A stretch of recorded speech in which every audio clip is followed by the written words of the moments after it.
بسم اللہ الرحمن الرحیم۔ حدیث کا عنوان ہے جب فتنوں کا ظہور ہو تو گوشہ عافیت تلاش کرو۔ یہ حضرت حذیفہ سے روایت ہے۔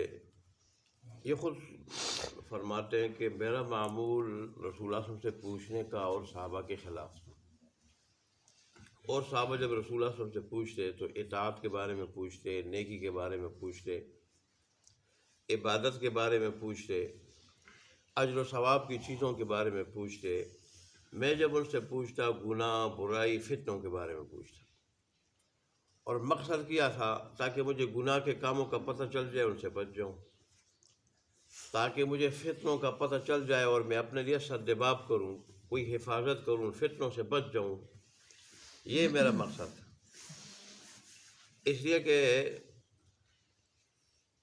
فتنہ زیادہ خطرناک چیز ہے۔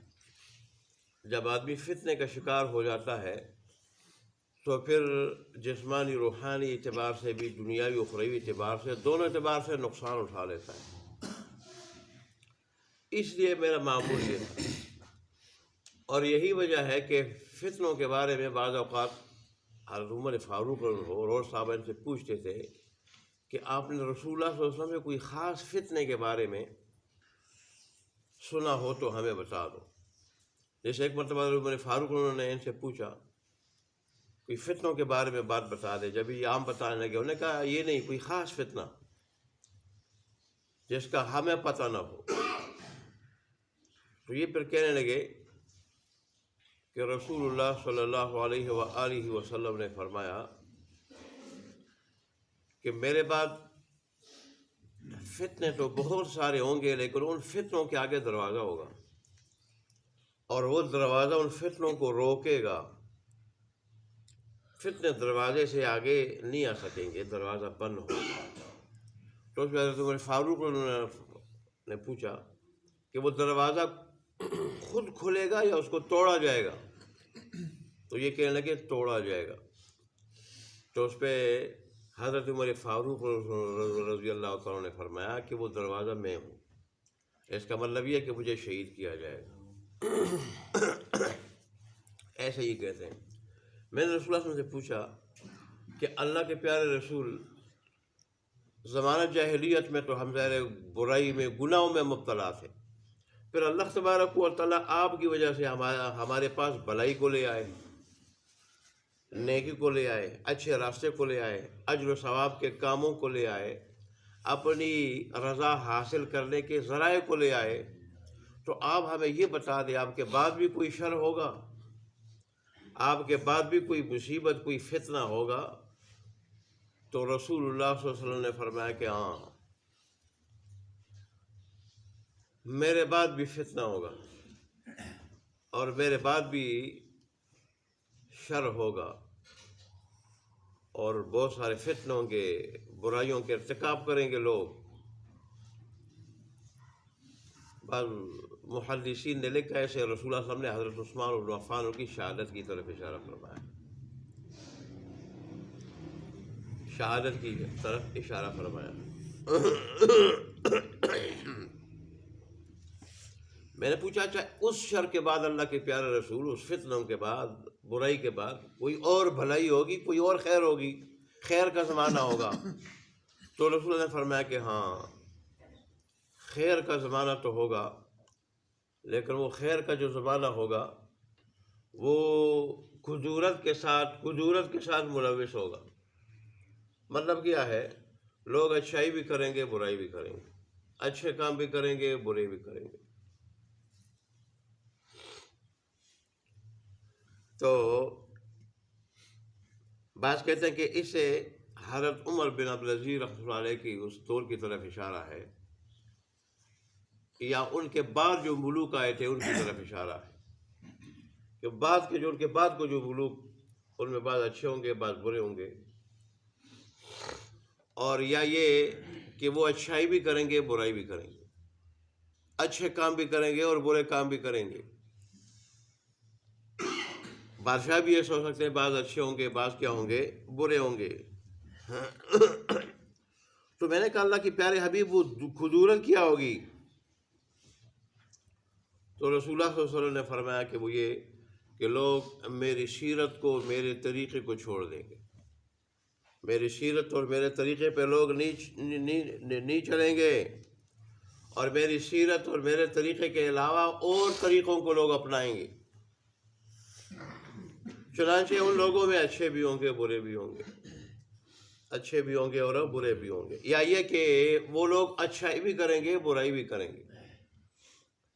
تو ظاہر ہے اچھے برے لوگ اگر مکس ہو جائیں تو بھی بھلائی وہ برائی کے ساتھ کیا ہو جاتی ہے، وہ ملوث ہو جاتی ہے، مکس ہو جاتی ہے۔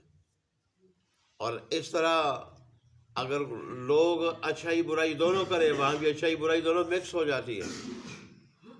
اللہ تبارک و تعالیٰ کی طرف سے بندے کے لیے بہترین حالت اور بہتری اسی میں ہوتی ہے کہ خیر خالص خیر ہو، بلائی خالص بلائی ہو۔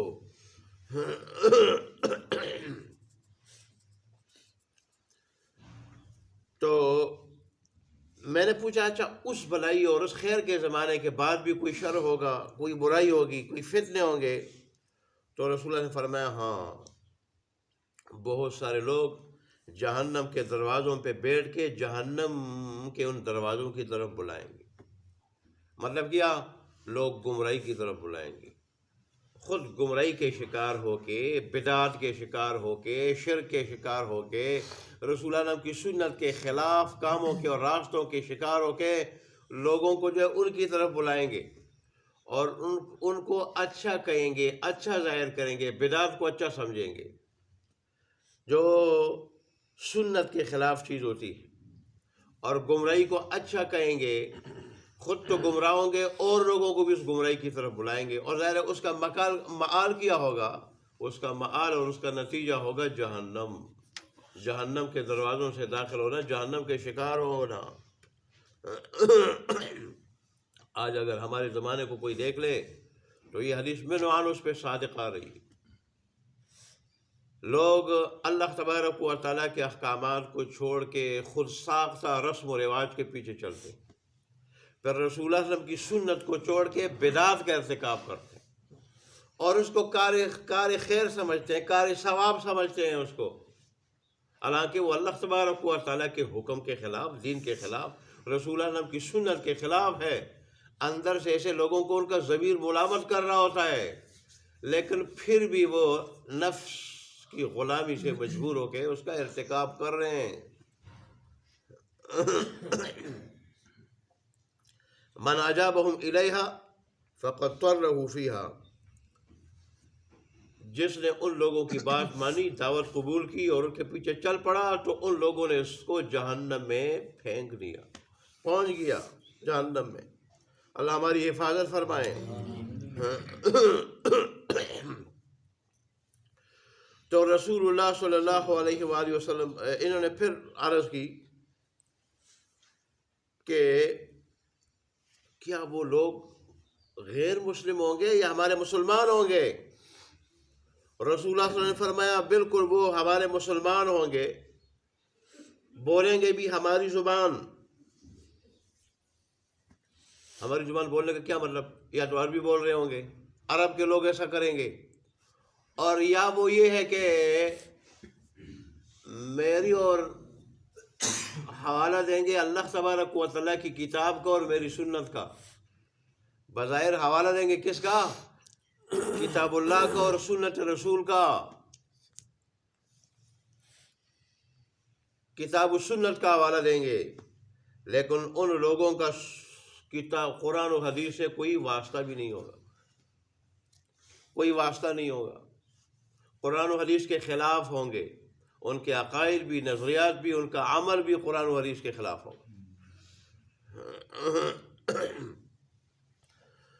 تو میں نے پھر پوچھا کہ اللہ کے پیارے رسول، پھر آپ کا حکم میرے واسطے کیا ہے؟ رسول اللہ صلی اللہ علیہ وآلہ وسلم نے فرمایا کہ اس وقت تم مسلمانوں کی جماعت کو اور ان کے امام کو، امیر کو لازم پکڑو۔ یہ کہتے ہیں میں نے پھر مزید سوال کیا کہ اس وقت اگر مسلمانوں کی متفقہ جماعت نہ ہو، گروہ بندی ہو، یا ان کا متفقہ امام نہ ہو تو پھر کیا کروں؟